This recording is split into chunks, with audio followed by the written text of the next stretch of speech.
여러분 안녕하십니까? 제주 MBC 시사진단입니다.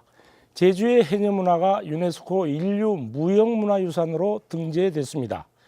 제주 지역 인류무형문화유산으로는 제주시 칠머리당 영등굿에 이어서 두 번째이고 전국적으로는 서울 종묘제례와 판소리, 강강술래 등에 이어서 19번째의 무형문화유산입니다. 오늘 시사진단에서는 제주 해녀문화의 유네스코 등재 의미와 제주 문화를, 해녀 문화를 개성하고 발전시키기 위한 과제는 무엇인지 알아보겠습니다. 토론을 위해서 네 분이 나오셨습니다. 오영훈 국회의원 나오셨습니다. 네, 안녕하십니까. 이선화 제주도 의회 의원입니다. 네, 안녕하십니까. 김창선 제주도 해양수산국장입니다. 네, 안녕하십니까. 좌혜경 제주발전연구원 전문연구위원입니다. 네, 안녕하십니까. 네, 나와주셔서 고맙습니다. 지난달 30일 제주 해녀문화가 유네스코 인류무형문화유산으로 등재됐습니다. 제주 지역은 이로써 세계 자연유산을 포함한 자연과학 분야는 물론이고 제주의 유산이 인문사회과학적으로도 세계적으로 인정을 받게 됐습니다. 우선 해녀문화의 유네스코 등재에는 어떤 의미가 있는지 우리 오영훈 의원부터 말씀해 주시죠.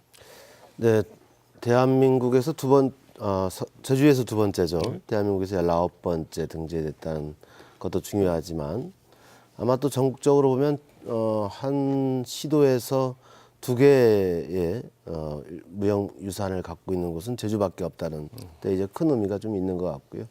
그만큼 제주가 갖고 있는 문화가 세계에서 인정받고 있고 세계의 어떤 다양한 문화를 우리가 보존해 나가는데 중요한 소재로 역할을 할 수 있다는 점에서 상당히 큰 의미가 있을 것 같습니다.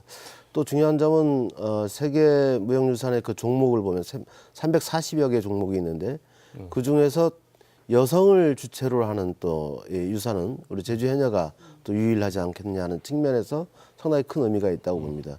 그것은 제주 여성의 어떤 그 강인한 어떤 생활상이라든가 이런 제주를 지금까지 유지하고 지탱하고 이끌어왔던 주요한 주체로서 여성이 이제 인정을 받는 것이고 지금 현재 또 물질을 하고 있는 해녀들의 입장에서도 그 의미는 상당히 남다르지 않을까 생각합니다. 그래서 제주하면 해녀를 또 빼놓을 수 없는 것이고 제주의 역사와 문화에서도 이 문제를 빼고서는 이제는 논의하기가 힘든 뭐 이런 상황이 됐기 때문에 상당히 큰 의미이고 또 대한민국의 입장에서도 대한민국 해녀 문화를 전 세계에 알릴 수 있는 아주 소중한 자료로 또 소재로 활용할 수 있다는 측면에서 상당히 큰 의미가 있다고 봅니다. 네, 그 이선화 의원께서는 의미를 어떻게 보십니까? 네, 저 역시도 그 2015년 12월 말 기준 그 104개국에서 그 인류무형문화유산 그 등재의 대표 목록이 된 게 이제 336개인데 이렇게 여성행이라고 하는 그 정체성을 가진 그 대표 목록이 없었던 거예요. 그래서 처음으로 해양 생태 문화 지킴이로서의 그 여성일이라고 하는 제주 해녀가 부각이 된 것인데 사실은 제주의 어머니의 역사와 살아오신 그 세월의 가치가 이제 등재가 된 것이고요. 그리고 제일 중요한 것은 이제 그 국가의 브랜드로 제주 해녀라고 하는 타이틀로 유네스코에서 인류무형문화유산 등재가 되었다는 것은 그 제주의 가치가 글로벌 브랜드로 이제 확장을 했다는 것을 의미합니다.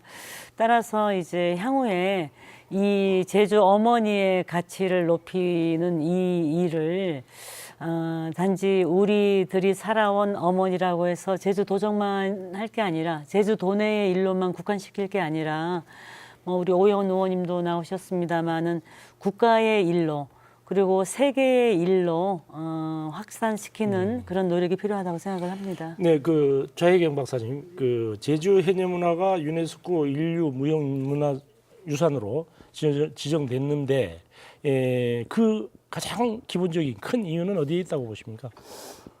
네, 그 전 세계가 최고의 문화를 이제 유네스코 무형유산에 지정을 했었습니다. 그런데 2003년도부터는 문화 다양성이 측면에서 이렇게 그 생업과 그리고 거기에서 나오는 문화가 지속적으로 전승 보전이 가능한 이런 문화들을 아주 귀중하게 생각을 하고 있습니다. 그래서 그 유네스코 보호 협약에 따른 우리 제주 해녀 문화를 거기에다가 갖다 놓으면 우리 해녀의 문화가 그 협약의 모델이 될 정도로 꼭 일치하고 있습니다. 그래서 그 잘 아시겠습니다마는 물질이라는 그 기술과 지식 그리고 이러한 그 생업에 따라서 나타난 그 무속신앙이라든지 해녀 노래 그리고 공동체의 관습 뭐 그리고 그 외에도 뭐 물질 도구라든지 그리고 언어 표현 이런 점에서 봤을 때는 이제 유네스코 보호 협약에 너무 똑같아서 저는 이거를 그 국제학술 대회를 하면서 진행을 할 때 반드시 등재가 된다라는 그런 자신감이 있었습니다. 그리고 이렇게 문화가 살아있다라는 거 이제 리빙 헤리테이지라고 하죠. 살아있는 문화유산이라는 점에서 상당히 중요한 의미가 있습니다. 네. 그 김창선 국장님은 그 이번 등재의 가장 큰 이유가 어디에 있다고 생각하십니까? 네, 어쨌든 제주 해녀라는 게 이제 세계로 이제 알려져 있고 또 세계인이 그런 관심을 갖고 있고 또 이 해녀라는 게 이제 공동체 문화 아니겠습니까? 그래서 그런 불턱의 그 공동체 생활 거기에서 옷도 갈아입고 또 불도 쬐고 그 다음에 소위 말하는 그 소돌이 공론도 거기서 좀 하고 그 다음에 이런 그 물질에 대한 일정이라든지 마을의 그 대소사 이런 것도 인원도 하고 이렇게 해서 물질 기술에 대한 것도 물질을 잘라는 해녀분이 또 밑에 그 해녀분들한테 좀 이렇게 물질 기술이라든지 그 바다의 생태 환경적인 측면에서 여러 가지 도움되는 말들도 해주고 하는 그런 그 불턱 문화란 게 어쩌면 제주 해녀 문화의 대표성 있는 그런 유형 자산이 아닌가 이렇게 생각을 하고 있습니다. 네, 지금 말씀해 주신 대로 해녀 문화 즉 해녀의 공동체 생활의 삶의 중심에는 결국은 불턱이라고 하는 우리 유형 자산이 있거든요. 이 지금은 대부분 뭐 해녀 탈의장이라고 해서 이제 변모됐습니다만은 이 불턱이 해녀 공동체에 주는 어떤 실질적 상징적 의미는 어떤 것인지 이선화 의원님께서 먼저 말씀해 주시죠. 네, 저도 예전에 그 뭐 이렇게 해녀 분들의 그 생일사를 취재하러 다니다 보면 그 불턱 얘기가 나오는데 그 불턱이라고 하는 게 그 바닷물 깊은 그 수면에서 이제 바닷속에서 물질 작업을 하다 보면 여름에도 추운 거예요. 그래서 이게 나오게 되면 당장 몸을 따뜻하게 체온을 관리해야 되죠. 또 겨울에도 작업을 하니까. 그래서 그렇게 불을 펴 놓습니다. 그리고 거기에 이제 옹기종기 모여 앉아서 해산물 뭐 굽기도 하고 집에서 가져온 따뜻한 국물을 데워 먹기도 하는데 거기에서 뭐 사실은 해녀분들에게는 그 동네의 그 바다가 바다 밭이고 그 밑이 훤한 거예요. 그러면 그쪽에서 이렇게 본인이, 해녀분이 이제 내려가셨다 그쪽 여의 밑에는 그때 그 구쟁기 많이 컸더라. 저거는 뭐 다음 달에도 잡아도 되겠다. 이런 정보도 공유하고, 그리고 또 마을의 그 대소사도 논의하고요. 그리고 또 그 여성들이어서 사실 그 해녀 분들은 실력이 상군, 중군, 하군으로 나뉘어져 있잖아요. 그래서 불턱에도 뭐 아무렇게나 앉는 게 아니라 그 가장 실력이 뛰어난 상군이 가장 상석에 앉고 가장 그 실력이 좀 이렇게 떨어지는 하군은 심부름하고 또 그 밑에 이제 해서 불턱이라고 하는 공간은 그 해녀들의 물질 정보를 나누는 소통의 공간이기도 했고 또 여성으로서 서로의 서로를 격려해주고 배려해주는 그리고 물질 기술의 노하우도 전수해주는 그 자매애를 나누는 공간이기도 했습니다. 네, 그 오영훈 의원님은 불턱 문화를 어떻게 해석하십니까? 뭐 해석까지는 아니고요. 예전에 어릴 때 뭐 쭉 봐왔던 것이고, 뭐 초등학교 다닐 때부터 이게 바닷가에 가서 보면 불턱이 있고, 처음에는 이제 뭐 그 저 담 쌓은 저 공간에서 이게 불 연기가 이제 피어오르고 그러면 왜 불을 피우는지 이해할 수 없어. 특히 여름에 불 피우는 거는 겨울엔 추워서 불 피우는 거라 이해를 했지만 여름에 불 피우는 것은 체온을 이제 다시 끌어올리기 위해서 이제 한다는 것을 그때는 상상하기 어려웠죠. 어렸을 때는. 그런데 이제 그 공간에서 이루어지는 과정들을 직접 보게 되고 또 이제 성인이 되면서 이제 구체적으로 어떤 물질의 어떤 내용을 알게 되고 거기서 이제 살아가는 우리 동네 어떻게 보면 삼촌들의 일상과 생활이 다 거기서 녹혀져 나고 있구나. 그리고 일종의 자그마한 공동체의 하나의 표상이 되고 있는 곳으로서 해녀 문화를 이해하는데 가장 중요한 공간적 유형의 공간적 요소라고 좀 볼 수 있을 것 같고요. 그런데 뭐 지금 현재 상황에서 보면 다만 현대식 탈의실로 다 바뀌고 활용도는 상당히 좀 낮습니다만은 우리 미래 세대인 우리 아이들이나 청소년들이 그런 공간을 어떻게 좀 활용할 수 있는 체험할 수 있는 이런 공간으로서 다시 한번 우리가 좀 재해석할 수도 있지 않을까. 그렇게 된다면 해녀를 이해하는 보다 많은 세대가 생겨날 것이고 그런 과정에서 해녀 문화, 인류 무형 문화 유산에 대한 인지도나 활용 방안에 대해서도 상당히 좀 높게 기여할 수 있겠다는 생각을 해봅니다. 네, 그 불턱이라고 하는 해녀 공동체 삶의 중심에 있는 이 불턱이 상징적 의미는 또 어떤 것일까요? 우리 자혜경 박사님. 예, 해녀 공동체를 이끌어가는 가장 중요한 공간인데 세 가지로 요약을 해볼 수 있습니다.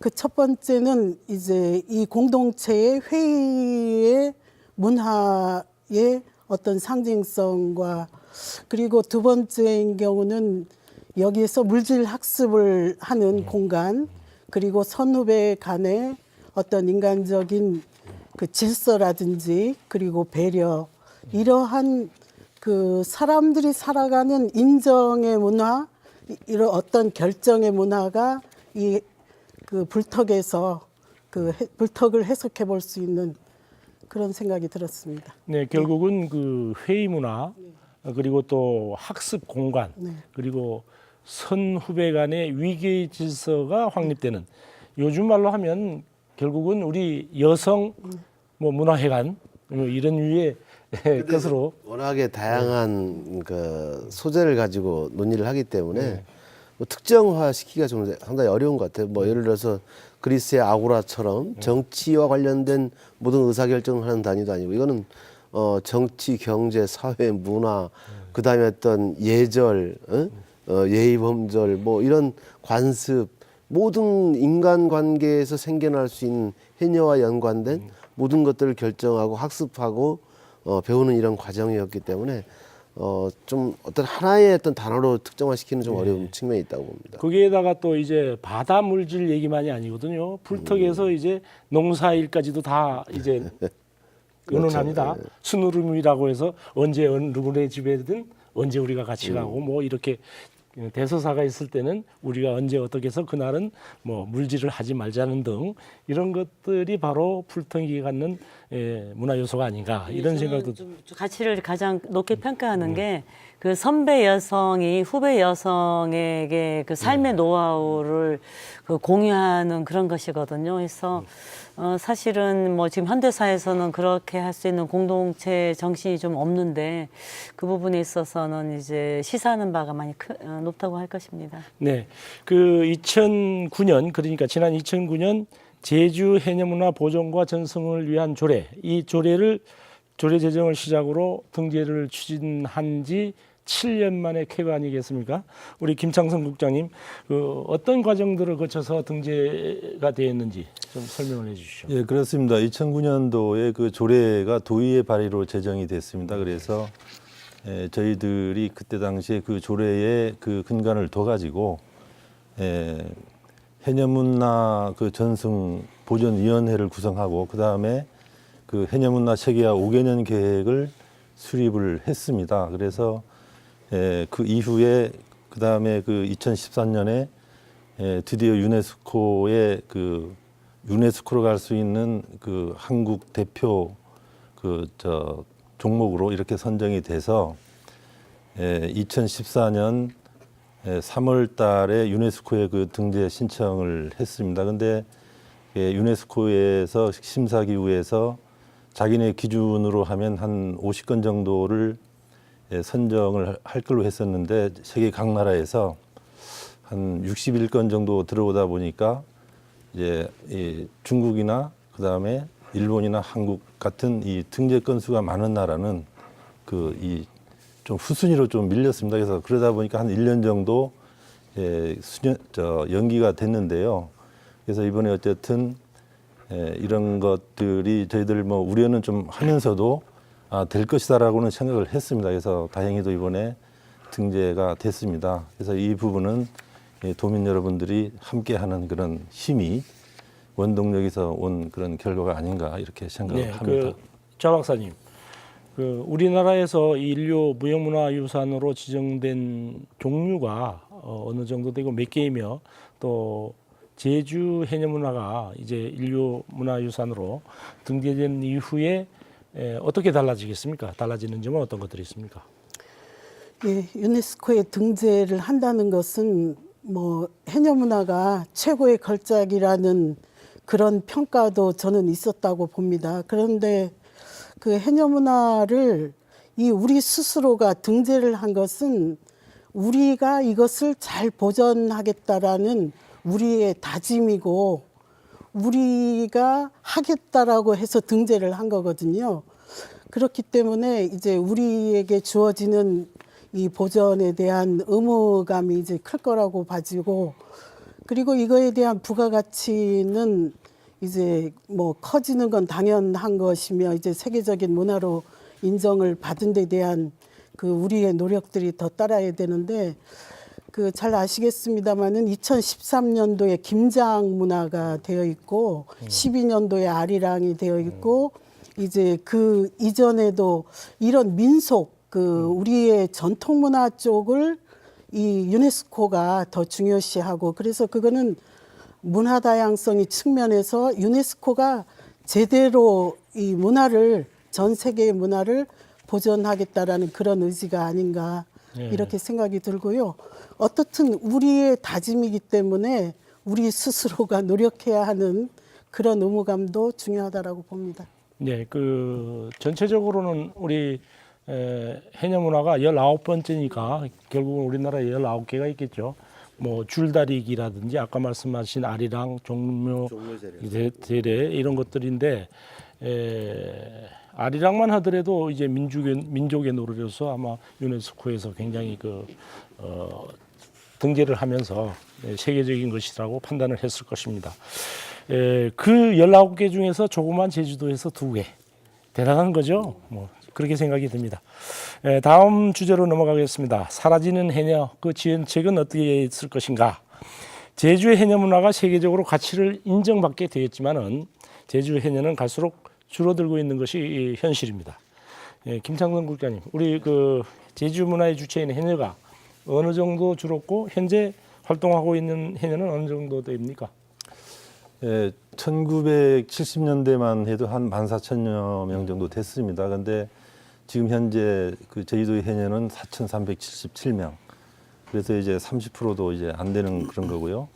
또 1년에 또 해녀가 안전사고에 의해서 뭐 돌아가신 분도 있지만 자연 사망 사고에서 하다 보면 한 60에서 70명 정도가 이제 돌아가심으로 인해서 이제 줄어들고 있고, 지금 이제 60대 이상이 86%, 그다음에 젊은 해녀들 30대들이 해봐도 한 10명 내외 이렇게 되고 있습니다. 그래서 이렇게 해녀가 줄어드는 것은 그동안의 어떤 감귤이라든지 관광산업이라든지 산업이 발달하면서, 그리고 또 여성분들이 또 학력이 높아지면서 직업 선택의 폭이 넓어지다 보니까 정말 힘들고 어려운 이런 해녀 물질 작업을 하겠다는 그런 여성분들이 이렇게 많이 없어지면서 이제 감소가 되고 있다고 생각을 합니다.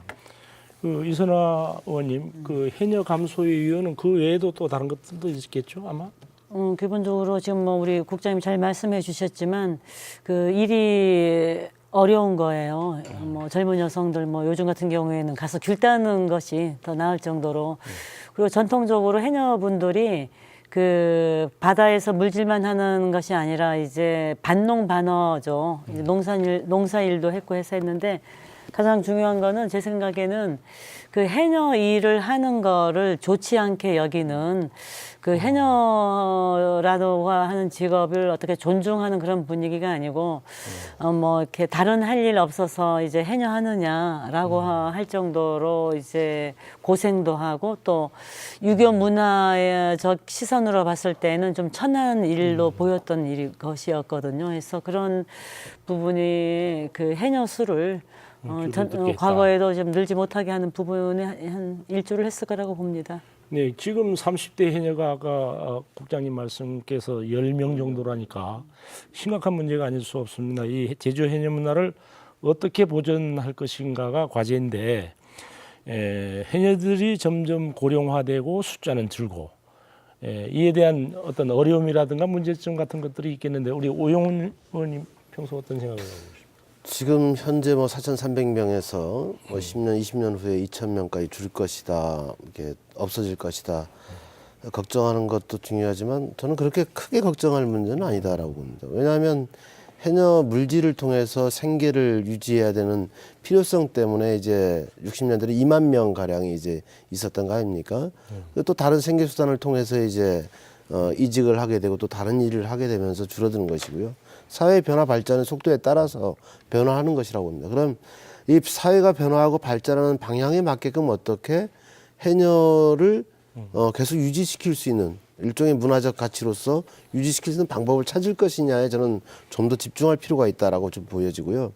그래서 우리가 예를 들어서 칠머리당 영등국 같은 경우에도 이제 무형문화재 이제 전수자들이 있는 거고 또 이수자들이 있는 거고 또 이제 배우는 사람들이 있는 거고 그런 과정을 통해서 이 문화를 계속 전승시켜 나가는 이런 부분들을 우리가 체계적으로 국가적인 차원에서 기준과 지침을 마련하고 진행을 하고 있는 것입니다. 그래서 저는 그러한 방식으로 전승과 계승에 대한 이것을 통해서 우리 미래 세대까지 이어갈 수 있도록 하는 체계와 틀거리를 어떻게 마련할 것이냐 이런 부분에 좀 집중할 필요가 있다고 보고요. 최근 뭐 수입을 보니까 대략 1년간 평균 소득이 715만 원 정도 뭐 되는 것으로 좀 나타나고 있는데 이것은 또 바다 생태계가 그만큼 또 상당히 취약해졌고 환경적으로 파괴된 측면도 일정 정도 존재한다고 봅니다. 그래서 그 환경을 어떻게 더 바다 생태계를 어떻게 더 보관하고 살리면서 그 자원을 좀 풍족하게 할 것인가 하는 문제와도 연동되는 문제이고 또 다양한 수입원을 어떤 방식으로 만들어 나갈 것이냐 순수하게 어떤 산업적인 측면에서만 이제 그 수산물을 채취하는 것으로만 수익이 발생되는 게 아니라 또 다른 방식으로 문화적인 어떤 가치를 통해서 부가가치를 창출할 수 있는 방법에 대해서 좀 더 많은 고민이 필요하다. 그래서 일종의 이제 해녀 해설사의 역할을 통해서 우리 아이들을 가르치게 해서 거기서 이제 뭐 수입을 창출하게 한다든가 그와 관련된 캐릭터를 어떤 방식으로 또 우리가 만들어 갈 것인가. 그래서 좀 더 부가가치를 창출할 수 있는 것을 3차 산업의 어떤 접근을 통해서 창출해 보는 것도 상당히 의미 있다라고 생각을 합니다. 제가 덧붙여서 말씀드리면요. 지금 우리가 그 제주 해녀 문화가 유네스코에 등재된 것이거든요. 근데 그 정책 방향이거나 우리 논의의 방향을 제주 해녀 문화를 어떻게 이제 글로벌 브랜드인 유네스코에 등재가 됐으니 이걸 어떻게 확장시킬 것인가라고 하는 쪽에서 접근하는 것도 필요하고 또 해녀가 없으면 또 해녀 문화만 또 가서는 안 되는 것이기 때문에 제주 해녀가 필요하다 이제 그렇게 가야 되는데 그 기본적으로 아까 우리 오영훈 의원님 말씀처럼 제주 해녀를 칠머리당 영등구처럼 그렇게 그 전수할 수도 있습니다. 하지만 그 직업으로서의 그 해녀 숫자를 이어가는가 하고 그리고 이게 그 투잡이라고 하는 개념처럼 또는 또 해녀에 대한 라이센스에 대한 문제.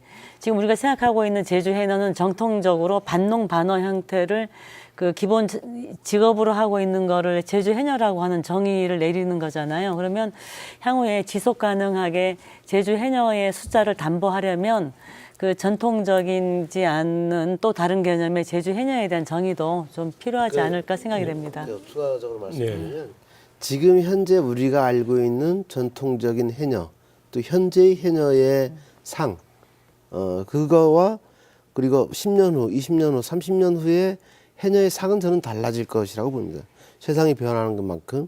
그러니까 우리는 그 변화를 예측하고 그거에 맞게끔 정책적 준비를 해야 될 필요성이 이제 지금 있다고 봅니다. 예, 다른 문화유산인 경우에는 뭐 후계자라든가 이제 전수자를 육성할 수 있거든요. 그런데 쉽게 그렇지만은 이 해녀는 생업이라는 것이 연계되어 있기 때문에 우리 좌혜경 박사님 이 해녀 문화를 보존하는데 구체적으로 어떻게 어려운 점들이 있다고 보십니까?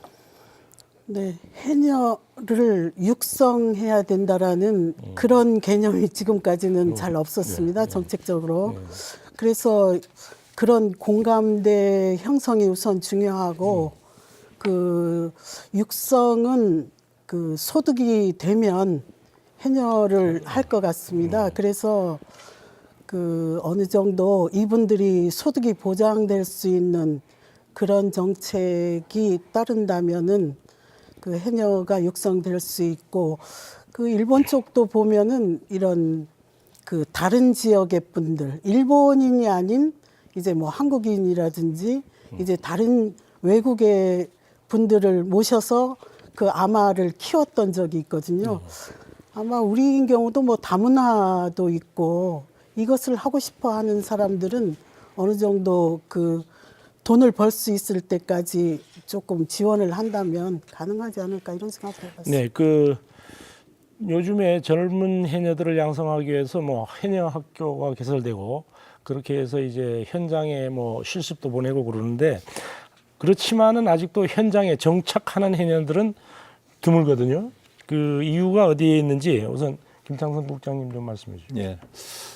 2008년에 그 한수풀 해녀학교가 생겼습니다. 그래서 그 동안에 한 500명 정도 이제 졸업을 했고요. 그 다음에 2015년도에 그 법한에 또 해녀학교가 생겼거든요. 그래서 거기에 한 50명 정도가 졸업이 됐습니다. 근데 그분들이 당초에 그 해녀학교를 들어가는 목적이 꼭 해녀가 되고자 해서 들어가는 사람들이 그렇게 많지 않습니다. 어떤 자기 체험, 레저 이런 쪽에 생각을 두고 해녀라는 것을 자기가 좀 체험해보고자 해서 이제 들어간 사람들이 이렇게 대부분 많았고 거기에 또 뭐 거기에서 나오면 물질 기술을 배워가지고 이제 해녀가 되겠다고 했던 사람들도 있죠. 그래서 거기에서 나온 그 기술을 배우고 나온 그 해녀들이 이렇게 보면 졸업생 중에 한 10% 내외 이렇게 지금 그 해녀 활동을 하려고 지금 하고 있습니다. 덧붙여서 제가 잠깐 말씀드리겠습니다. 그 최근에 그러니까 한수풀에서는 다문화 출신의 해녀도 나왔고요. 그리고 법한 쪽에서는 참 인상적이었던 게 이주민 출신의 그 젊은 해녀부인이 이제 나오셨는데 그 해녀 학교를 그 졸업하시는 분들이 좀 공통적으로의 어떤 불만이라고 할까. 그 해녀 학교를 졸업하면 해녀가 될 줄 알았는데 이제 어촌계의 문턱이 이렇게 높아서 이렇게 되게 좀 힘들어하시더라고요. 그래서 우리 뭐 좌 박사님 말씀처럼 그 동안에 해녀에 대한 육성에 대한 개념이 없었다면. 저는 기본적으로 해녀에 대한 육성이라고 하는 본격적인 정책이 있어야 되고, 일본의 사례를 봤을 때 일본에서 그 2011년에 그 아마짱이라고 하는 드라마에 그 해녀 소녀의 드라마가 열풍이 되니까 해녀가 되고 싶다라고 하는 젊은 여성들의 그 붐이 생긴 거예요.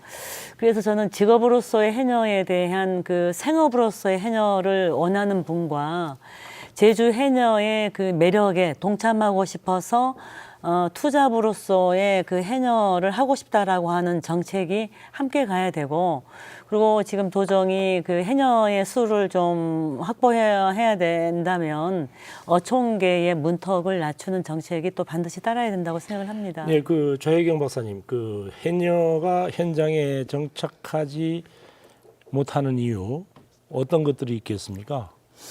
그 저한테 물어보는 분들이 계십니다.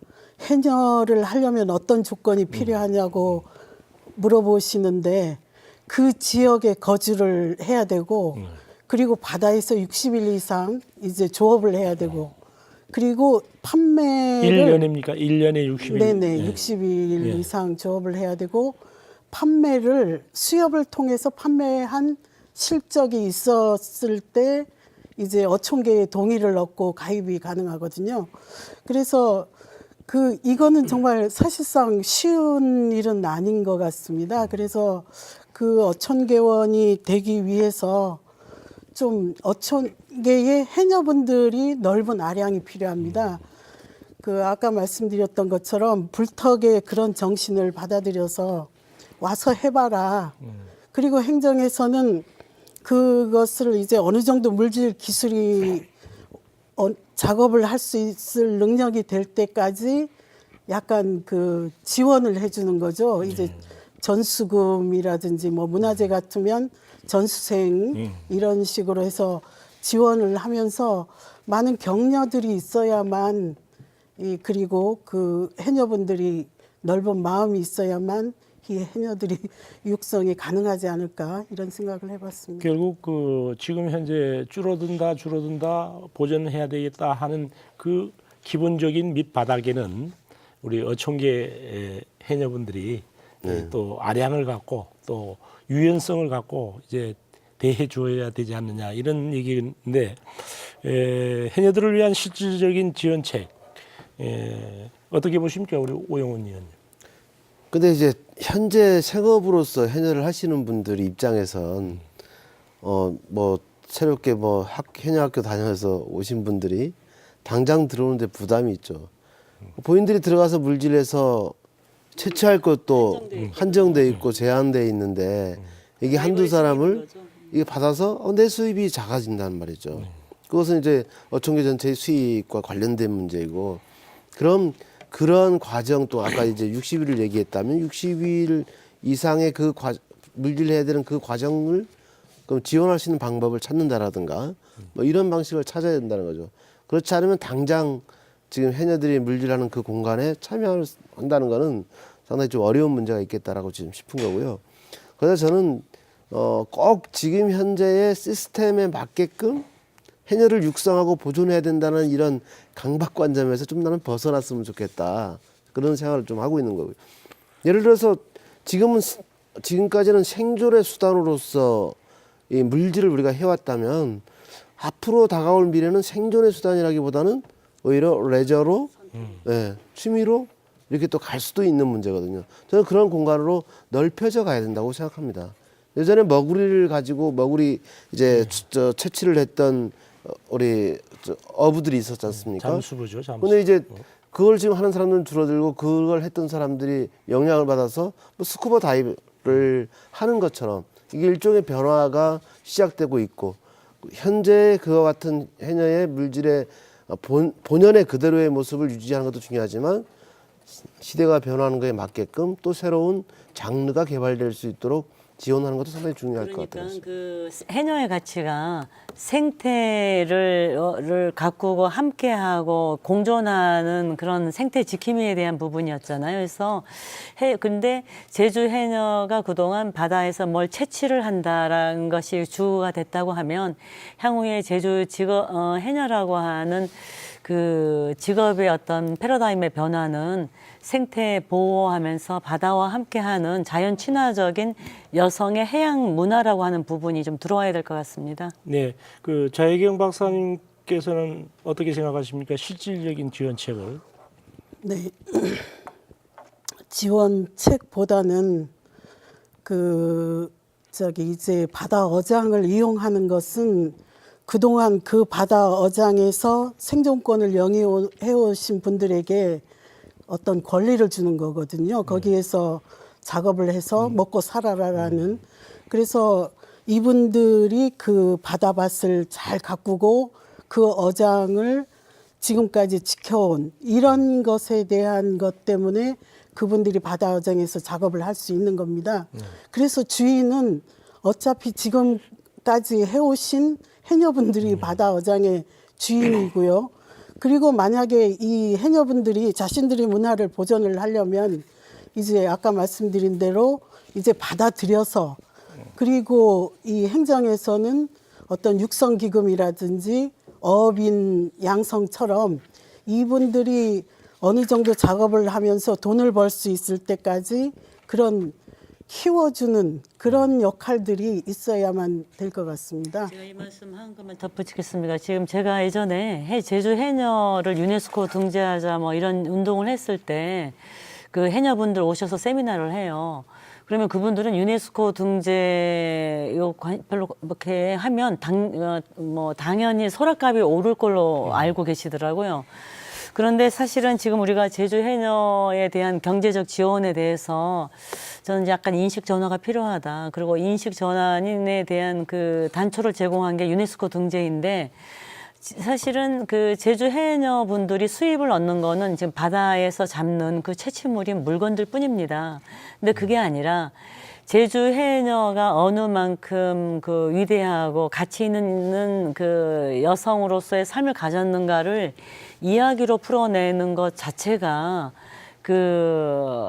그분들에게 어떠한 지원이 될 수 있도록 그분들의 그 생애사를 기록하는 일, 그리고 그 나이 드신 해녀분들이 그 바다에 작업하러 들어가셨다가 그렇게 사고사 당하는 경우가 많잖아요. 네. 그분들을 그 바다 작업장으로 보낼 게 아니라 제주 해녀 문화에 대해서 관심이 있는 분들에게 마이크를 잡으면서 저기 이야기를 하게 하면서 그분들에게 수입이 들어올 수 있는 문화의 정책으로 그 해녀라고 하는 부분이 그 경제적 지원을 받을 수 있는 도정과 국가가 연대한 그 정책 개발이 빨리 필요합니다. 네, 그 결국은 문화 콘텐츠 개발인데 해녀 노래라든가 뭐 해녀 춤 이런 것들 또 해녀의 사설 이런 것들을 이제 나이 드신 분들이 밑에 전수해 주면서 그것이 생업이 되게 하는 이제 다각적인 이제 방안이 모색돼야 되는데 우선 그렇다 치고 우리 김창선 국장님 현재 어떻게 해녀들에게 지원이 되고 있습니까? 어떤 지원들이 있습니까? 예, 그렇습니다. 아까 그 세 분의 패널 분께서 말씀하신 부분에 대해서 저희가 그 동감을 갖고 있고요. 문제는 그 어촌계 가입을 하려고 해도 장벽의 문제죠. 그래서 저희들이 그 해녀분들이 물질 기술을 배우고 어촌계에 가입하고자 할 때 이게 어촌계에서 이제 요구하는 게 있습니다. 가입비를 얼마 내라 이렇게 하다 보니까 그게 부담.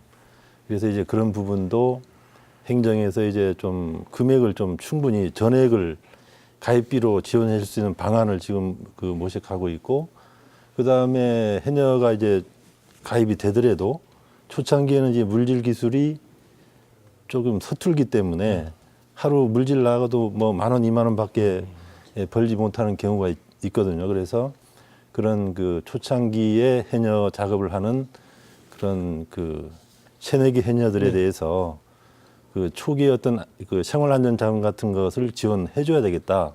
그래서 그런 부분도 저희들이 정책을 만들어서 이제 추진을 하고 있습니다. 네, 그 일본에서는 그 해녀를 좀 아마라고 그러는데 일본 얘기로 좀 넘어가겠습니다. 우리 좌혜경 박사님, 일본에서는 해녀들을 아까도 잠깐 얘기했습니다. 어떻게 육성하고 있는지 지금 그 실태는 어떤지요?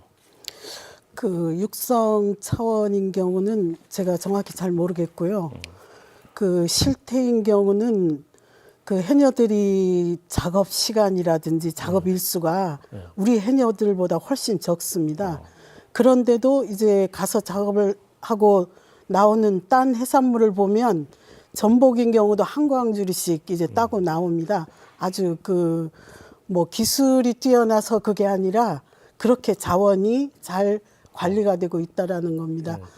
그리고 그 해녀들이 우리의 한 10년 이후를 보는 것 같습니다. 각 마을에 한 15명, 20명의 해녀들이 있거든요. 근데 이분들이 거기에 일을 하면서 아까 그 우리 자원나 그 뭐 이제 다른 데서 이 해녀 문화를 활용을 해가지고 이제 일을 한다거나 이런 아주 자유로운 활동들을 하면서도 그렇게 그 해녀를 육성한다 그런 그 우리처럼 그런 구호가 없어도 자연스럽게 그 작업이 진행되는 모습을 볼 수 있었습니다. 네, 그러니까 우리가 농사일을 비교해 본다면 농해 소득 이런 것들을 많이 개발한다는 얘기겠죠. 그런데 일본이 지난해까지만 하더라도 아마를 유네스코 무형문화유산으로 등재하겠다고 굉장히 그 떠들썩했었습니다. 그런데 막상 지난해 마감일인 신청 마감일인 지난해 3월 30일에는 안 했단 말이에요. 그 이유가 무엇인지 우리 김창선 국장님 좀 설명해 주십시오. 제가 파악하기로는 그 미해연의 그 해녀들이 한 2,000명 정도 있다 그럽니다. 그래서 현 차원에서 이거를 유네스코로 가자. 그래서 이제 지난번에도 이선화 의원님께서 말씀이 계셨습니다마는 예, 프랑스의 그 무슨 잡지 이렇게 예, 그런 데서 이제 뭐 인터뷰도 하고 이래서 그런 것들이 알려지면서 이제 아 일본 해녀 문화도 유네스코에 등재를 하려고 하는 것이 아니냐 이렇게 그 얘기가 돌았는데 사실은 유네스코로 가려면 일본 그 국가문화재로 이제 등재가 돼야 되거든요. 지금은 등재가 안 됐기 때문에 이번에 신청 자체를 못 하게 된 겁니다. 아, 네. 결국은 그 등재 요건을 갖추지 못했다라는 얘기인데요. 그렇다면 앞으로 이 해녀의 대중화 방안에 대해서 이제 좀 논의를 해보도록 하겠습니다. 이제는 제주 해녀 문화를 널리 알리고 계속 이어나가려고 하는 노력이 더 중요한 것 같습니다. 제주시에 있는 칠머리당 영등굿도 인류 무형문화유산으로 지정이 되어 있는데 아직도 이제 제주도 내에서만 알려지고 이것이 국제화되기는 멀지 않았느냐 이런 생각을 해봅니다.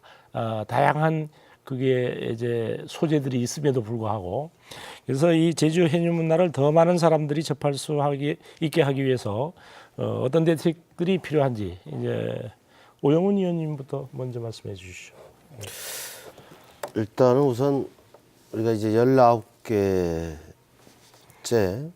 유산으로 이게 등재가 되었는데 대한민국 전체적으로 봤을 때 무형유산 정책에 대해서 저는 근본적인 검토가 좀 필요하다고 봅니다. 이게 예를 들어서 국가지정문화재를 접근하는 방법, 그 다음에 이제 우리 제주 해녀 문화처럼 일종의 이제 문화 자체가 이제 등재된 거지 않습니까?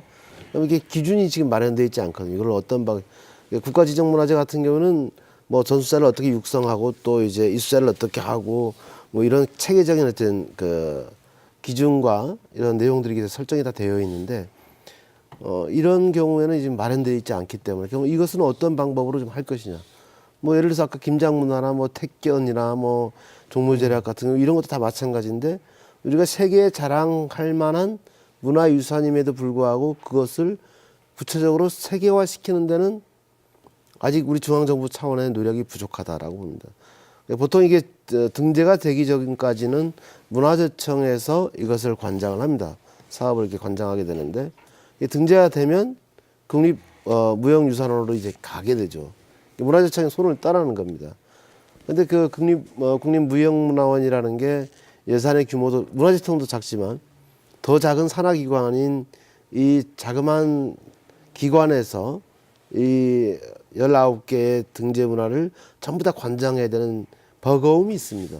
그러다 보면 전체적인 문화체육관광부 전체적인 차원의 사업보다는 하나의 기관의 사업으로 전락해버리는 이런 사례가 있었던 거죠. 저는 지금까지 18번째까지 다 그렇게 되어 왔다라고 봅니다. 그래서 문화체육관광부 차원에서 한류의 브랜드화, 한류의 세계화와 맞춰서 이 우리가 19개째 등재되어 있는 인류 무형문화유산을 어떻게 체계적으로 정책적으로 발전시킬 것인지에 대한 구체적인 로드맵과 계획이 수립돼야 된다고 보고요.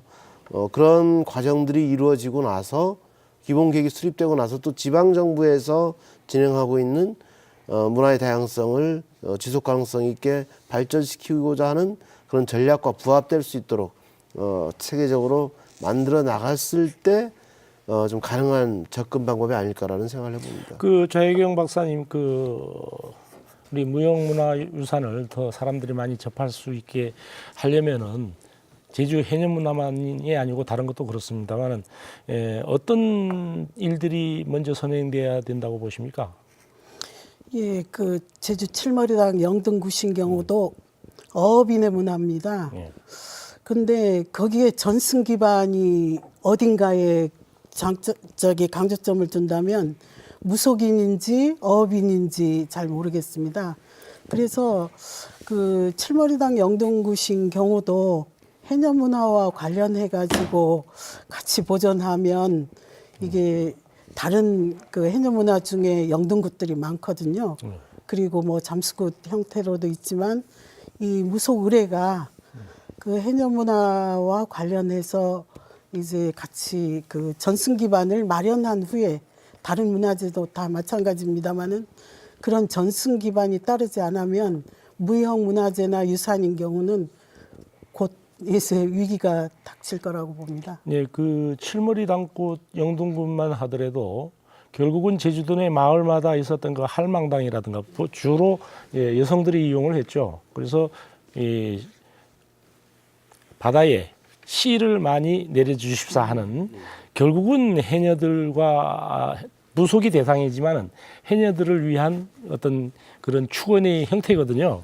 그래서 굉장히 그 연계가 중요하다고 보고 일단은 해녀 문화를 더 많이 접할 수 있게 우리 이선화 의원님은 어떤 생각을 갖고 계십니까? 그 제주 해녀 문화를 접할 수 있는 그런 기회를 많이 만들어야 되는데 그 제주 칠머리당 영동굿에 대한 얘기를 하게 되면 이게 제주도 최초의 그 인류 무형 문화 유산으로 2009년에 됐거든요. 사실은 제주도가 노력을 하지 않았는데 그렇게 많이 노력을 하지 않았는데 세계나 문화재청이 이제 그 가치를 인정해서 먼저 하게 된 경우이죠. 이제 제주 해녀 문화는 저희들이 많은 노력을 했고 7년간 고생하셨고 그랬는데 그렇게 등재라고 하는 타이틀을 따놓고도 제주도에서도 사실은 탐남문화재 때 이제 한 번 정도 공연하는 형태로 가는 거예요. 그리고 아까 우리 오영훈 의원님 말씀하신 것처럼 19개의 그 글로벌 브랜드인 유네스코 인류 무형 문화 유산으로 가 있지만 이 부분을 국가 브랜드로 시너지 있게 활용하고 있는 국가적 시스템도 없고 그리고 제주도는 사실 지금 2개의 그 인류 무형 문화 유네스코라고 하는 2개의 그 등재 목록을 갖고 있는데 저는 사실 기대하는 게 이제 그 지자체에서 더군다나 제주라고 하는 명칭을 쓴 거는 2개의 아이템을 갖고 있는 지자체는 저희 제주도밖에 없습니다. 그러면 이 부분에 대해서는 문화재 업무를 하는 우리 세계유산본부와 연대해서 그리고 국가 그 정부기관과 연대해서 19개의 그 인류무형 문화유산이 그 서로가 그 연대한 합의체가 나와야 되고요. 그리고 1년에 한 번 적어도 뭐 아리랑이든 뭐 종묘 제학이 되든 판소리가 되든 그 지역에 맞는 지자체와 중앙과 연대한 그 로테이션하는 그 세미나 같은 것도 있어야 된다고 생각을 합니다. 그리고 지금 뭐 일본 같은 경우에는 유네스코 등재에는 안 올렸습니다만은 저희들은 그 일본이 이미 시행했던 글로벌 브랜드로서 그 일본 해녀인 아마를 세계를 향해서 어떻게 마케팅하고 정책화했느냐를 제주도정과 그 정부는 좀 이렇게 들여다보아야 됩니다. 2016년 5월에 그 G7 정상회의가 일본에 있었을 때 그들이 세계의 그 내건 그 문화 마케팅의 아이템은 일본 해녀 아마였고요.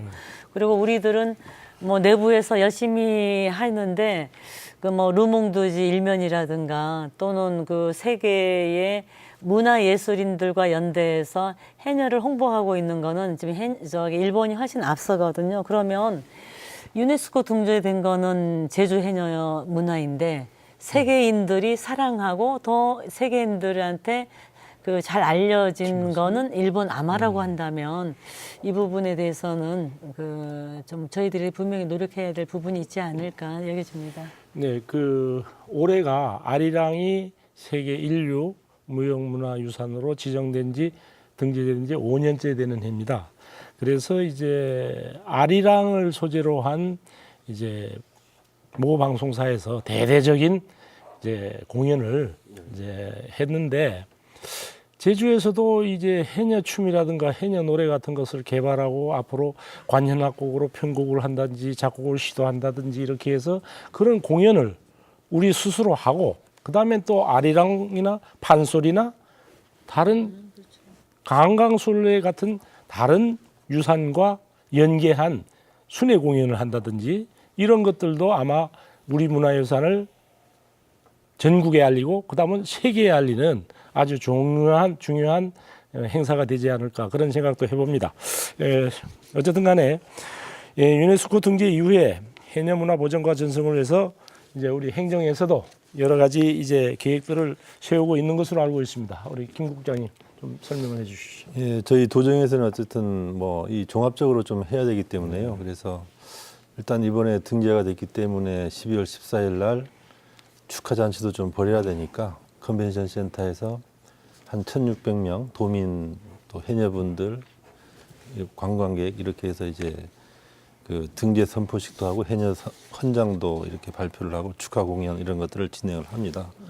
그래서 저희가 이번에 제2차 제주 해녀문화 보존 및 전승 5개년 계획을 수립하고 있습니다. 여기서 문화 사업으로는 여러 가지 뭐 해녀의 날 지정이라든지 뭐 이 등재 기념 그 동판 제작을 해가지고 어촌계마다 이렇게 좀 설치를 해준다든지 뭐 인명록 제작이라든지 그다음에 그 해녀 학교의 체계적인 지원 방안이라든지 그다음에 이 국가문화재로 이게 지정이 돼야 되기 때문에 지금 문화재청에서 작업을 하고 있습니다만은 그런 것도 빨리 좀 될 수 있도록 하고 어쨌든 생업과 복지 측면에서 이 두 가지의 그 목적을 가지고 병행해서 추진하면서 이런 살아있는 문화가 정말 유지되면서 이제 세계적인 문화로 남을 수 있도록 하는 그런 정책들을 이렇게 해나가겠습니다. 네, 그 해녀들을 대상으로 한 생리학적 조사나 해녀의 그 물질 기능 그리고 해녀들이 알고 있는 해저 생태 등 해양 지식 조사들이 너무 부족합니다. 그 이에 대한 연구가 시급한 실정이고 특히 연구를 수행할 전문 인력도 턱없이 모자랍니다. 이런 것에 대한 문제 그리고 그 해결책은 무엇인지 이제 좌혜경 박사님부터 먼저 말씀해 주시죠. 예, 그동안 해녀 연구인 경우는 뭐 민속학적인 면, 여성학적인 면, 그리고 경제적인 면, 수산학적으로 이런 연구들은 되어 있습니다. 그런데 정작 해녀분들이 그 물 속에서 이루어지는 기술이라든지 몸 기술이라고 볼 수 있겠죠. 그 호흡을 어떻게 하는지 그리고 수압을 어떻게 이겨내어서 그 20m의 물속까지 들어가는지 이러한 연구, 생리학적인 연구는 아직 못 이루어졌고요. 그리고 그 해양 지식, 아까도 바다 어장에 대한 그 총체적인 연구가 바닷속에 대한 연구가 이루어지지가 않았습니다. 이런 쪽에도 전문가들을 해서 연구를 하고 이제 그런 전문가들을 키울 필요가 있을 것 같습니다. 그 전문 인력은 지금 제주도 내 뭐 어느 정도나 됩니까? 그리 많지 않죠. 네, 사회학 쪽하고 이제 민속학 쪽 뭐 이렇게 그쪽은 많은데. 예. 예. 예, 어쨌든 간에 예. 1960년대 그 미국의 그 공군이 그 해녀를 주목하게 된 거예요. 이게 한국 해녀. 뭐 그때 나온 기사를 보게 되면 한국 해녀라고 되어 있는데 사실은 제주 해녀가 뭐 한국으로 이렇게 다 퍼졌으니 제주 해녀라고 해도 뭐 그 틀리지는 않겠지요. 1960년대에 미 공군이 그 연세대 의대 교수팀을 비롯해서 그 용역을 줬는데 왜 공군이 했냐면 전투기가 바다에 이렇게 빠지면 조종사가 그 차가운 바다에서 인간의 몸으로서 이제 어느 정도까지 그 견딜 수 있는가 이제 그 능력을 이렇게 용역을 줬는데 이 한국 해녀들이 겨울 바다에 이제 거침없이 들어가서 이제 작업을 하는 것에 이제 주목을 한 거죠. 그래서 이제 60년대 이 연구가 있었고 이 이후에 60년대 이후부터 80년대까지 전 고신대 의대 교수인 그 박양생이라고 하는 생리학자가 이 부분에 대한 그 연구를 더 진행을 합니다. 그래서 한국의 해녀는 어떤 직업군에도 찾을 수 없는 고도의 한냉 적응 능력을 보유했다. 그래서 그 이제 해녀들은 사람들이 물속에서 떨기 시작하는 인계 수온이 일반인보다 이제 이산화도가 낮은데 이 부분에 대해서 그 일본 해녀들은 그 겨울에 이런 능력이 없기 때문에 겨울에 그 물질을 안 하는 것이고, 그리고 제주 해녀를 포함한 한국 해녀들은 이제 한랭 적응 능력이 뛰어나다 이런 그 부분이 있거든요. 그러면 이런 60년대 이후부터 조사와 제주 그 해녀들의 뛰어난 어떤 체온 보호 능력에 대해서도 지금부터 더욱더 우리가 연구를 더 연대해야 된다고 생각을 합니다. 네, 이 해녀 연구에 관한 것 오영훈 의원께서는 앞으로 어떻게 진행된다고 보십니까? 글쎄 뭐 제가 이쪽과 관련해서 전문 분야는 아닙니다만은 상당히 좀 어려운 작업이 될 겁니다. 이게 지금 해녀와 관련해서 연구자들이 많은 것도 아니고 뭐 민속학 하시는 분이나 이제 사회학 전공하시는 분들 몇 분이서 지금까지 해녀 문제에 대해서 접근해 왔던 건데, 새로운 연구 인력을 양성하는 것, 또 새롭게 연구해야 되는 과제들이 있는 것이기 때문에 좀 마음이 급하긴 하지만 조금은 장기적인 관점에서 좀 접근했으면 좋겠다는 생각이고요. 우선은 지금 해녀박물관 중심으로 이와 관련된 조사 사업이나 연구 사업들이 있을 수 있지만 뭐 지금 현재의 시스템으로는 한계가 분명한 거고요.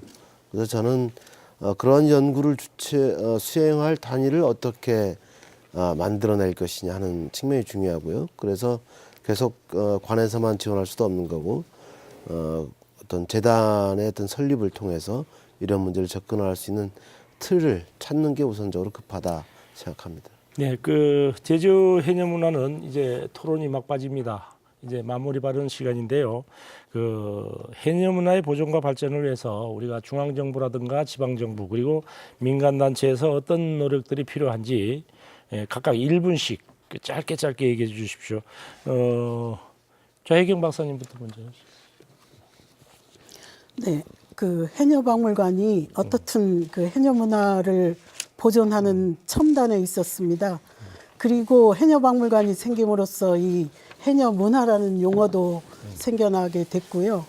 그래서 제가 우선 급히 할 수 있는 거는 해녀 문화를 관광객들에게 알리기 위해서 해녀 놀이라든지 아까 말씀하셨습니다마는 춤이나 음악 이런 것들을 혼합해서 아주 좋은 작품, 이제 관광객들이 제주도에 왔다 가면 그 해녀의 놀이를 본 적이 있어요 하고 이렇게 공감대를 형성할 수 있는 그런 계기가 있었으면 합니다. 우리 김창선 국장님.